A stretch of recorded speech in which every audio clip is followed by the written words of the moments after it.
From Washington, D.C., this is Mike Bako for DS Simon's Vlog Views, coming to you from the PR News Media Relations Summit with Kraig, Kann, someone who's been in front of the camera, behind the typewriter as well, Chief Communications Officer for LPGA.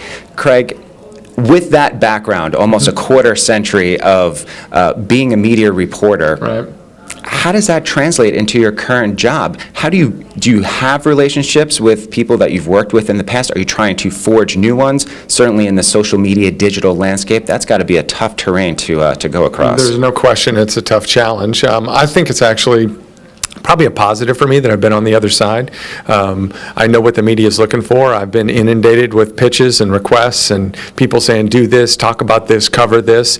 It's tough out there. I think it's important to understand what the media wants and what the media is looking to do with their stories. At the end of the day, everybody that covers whatever they cover, be it politics or sports or whatever, is looking for what it does for their audience. They're selfish, and they don't want to be inundated with a bunch of stuff they don't care about. So my job is to kind of grow our exposure, grow the stage, and make sure that everybody that's talking on behalf of the LPGA is saying the right things about the things we do. That's really important. So let's talk about it a little bit from the reason why we're here, media relations and pitching. Cutting through that clutter, building a relationship. Do you go through social media, Twitter, Facebook? Are you trying to connect on those fronts, or are you going more of a traditional route? I don't know that anybody should stay with the traditional route. If you're doing things the way they've always been done, then you're not moving forward. The media has gotten a lot bigger in so many ways with blogs and people on Twitter and anybody that wants to take a picture and turn it into Snapchat or Instagram or whatever it might be. Everybody feels that they have an opinion. Everybody is voicing that opinion. So anybody that has a sense of a part in the media feels like they can control or shape the way somebody is looked at.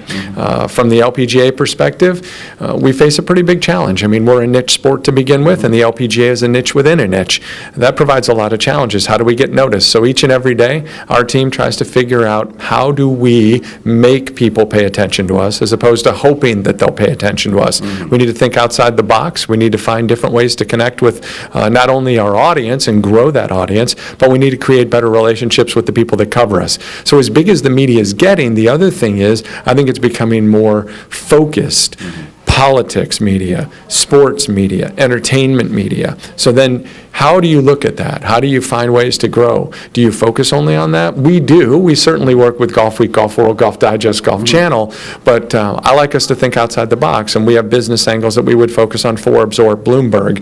We think mainstream media with things like USA Today or maybe Sports Illustrated. You can't just go for the norm that you've always gone for. When you do go for the norm and when you go outside of the norm, let's talk a little bit about web influencers in a sense. Okay. Bloggers, people with bigger followers on social media. Is a hit in USA Today in the general sports section as important as, say, a blogger who is just solely covering LPGA, has a very devoted following? They're going to go to that website every Monday after a tournament or every Thursday at the start of a tournament to know what's going on. How important are those web influencers? Well, let's be real. If I can get the LPGA noticed, or anybody can get noticed in USA Today, that's big. That's top readership.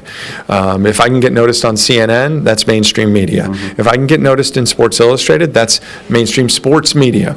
But at the same time, you got to focus on your target media. And with the target media that has an interest in covering you day to day, you've got to make them really feel appreciated. I think it's really important. Today, Twitter's huge, obviously, but retweets are probably bigger. You want to try to create Paul Revere's out there. That's what I always like to say. Carry the message. That's right. You need connectors. You need people to take what you're doing and take it to the next step and the next step and the next step. So I think that stuff is all really big and needs to be thought about. I'm a big believer that before you start clamoring for people to care about you or talk about you or cover you, you better figure out what you're going to say when they do. So the message is really important. How we share and what we say when we share is really important. Absolutely. Thanks for sharing a little bit of your wisdom from both ends of the spectrum on Vlog Views from Washington, D.C. and the PR News Conference. I'm Mike Bako.